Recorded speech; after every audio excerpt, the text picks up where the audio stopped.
briefly, before we hop inside and run through some controls, I think it's well worth seeing the boot space. You can see there we've got reversing sensors, plenty of boot space.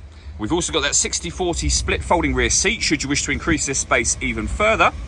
And then underneath this tray section, a space saver spare wheel. Okay, now that we're inside the car, we're going to start with the dials. On the left-hand side, we have the rev counter and coolant temperature gauge. On the right-hand side, the speedometer and fuel gauge. In the centre, you can see the total miles for the car. They are only 2,901. Above that, we have a digital readout for the speedometer. You can change the information that's displayed there by using buttons on the steering wheel. There are other menus available to you as well. And you can see me going through those now. Back around to the beginning again, and the buttons that I was using to do that are just here. We've got cruise control and speed limiter over that side as well. On the left-hand side, we then have stereo and phone controls. The phone controls can only be used after such time as you pair the phone up to the car.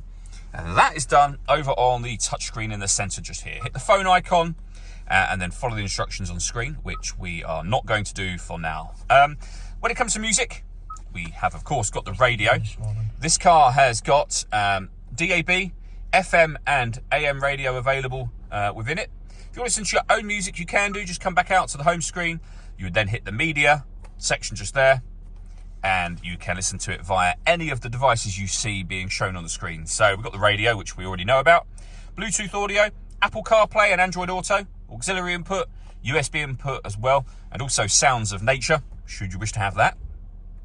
This car's also got satellite navigation. We've done a video showing how the sat-nav works, which you can find on our website and YouTube channel. And if I pop the car into reverse, a full colour reversing camera as well.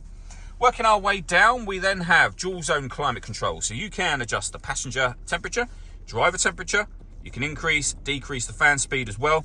You can determine what direction you'd like the air to be distributed in.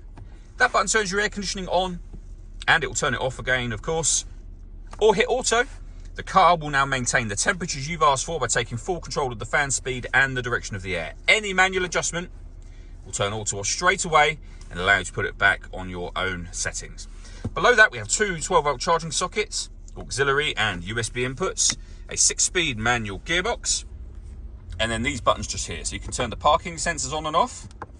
You can turn off the stop and start. This car is designed to cut out when it's stationary in traffic, which in turn will save you fuel. If you want that system turned off, it's off when that light shows.